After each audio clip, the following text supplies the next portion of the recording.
Hello, my dearest friends. Svetlana Shlapak, the founder of ukvisasuccess.com is here.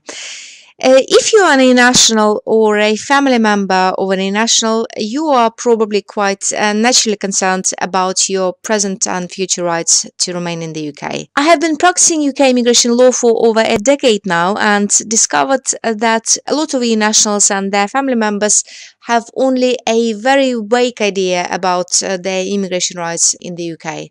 And to rectify this, I decided to create this special frequently asked show where I'll be answering various questions and clarifying different aspects of EU law. If you find these videos useful, please do like them, subscribe to my channel and share them with those who may benefit from them. And here is your next question.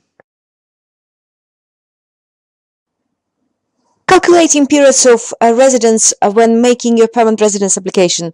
Why should you calculate periods of residence in the UK, or rather concentrate on calculating all your absences from the UK? This is important for the purposes of making your permanent residence application. In my previous videos devoted to permanent residence applications, I have explained that there are 6 major categories of EU nationals and their family members for the purposes of making permanent residence application. The first 2 categories will need to prove that they have resided in the UK for a lawful and continuous period of at least 5 years.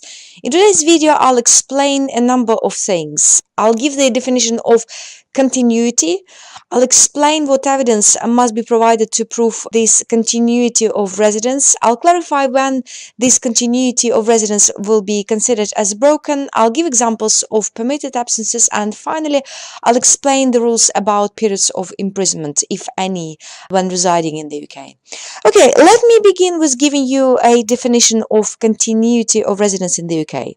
According to the regulations, you will be considered as living continuously in the UK, provided you have not spent out of the UK 6 months or more in total in any year within a relevant period of time. However, if you have, these absences will be disregarded if time spent outside the UK was on compulsory military service, or there was a single period of time spent outside the UK of 12 months or less that was for important reasons such as pregnancy, childbirth, serious illness, study, vocational training, or overseas posting. Continuity of residence is broken when a person serves a sentence of imprisonment, or when a deportation or exclusion order is made in relation to a person, or a person is removed from the UK. Periods of imprisonment by EU nationals and their family members cannot be taken into consideration for the purposes of gaining a right of permanent residence in the UK.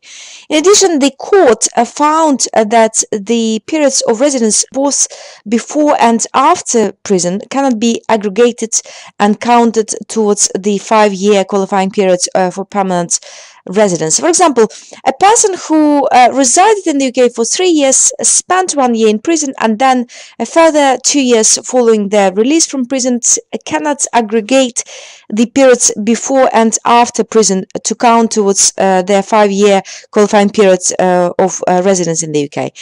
Any qualifying period would therefore effectively restart at the point they were released from prison and started residing in accordance with EU regulations.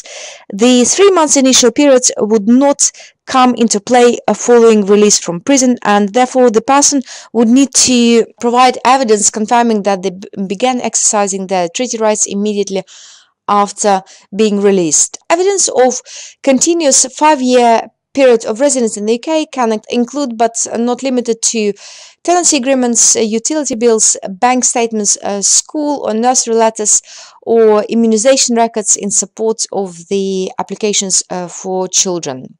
As I said, this list is not complete, and you can submit as many documents as you wish to confirm your 5-year residency period of time.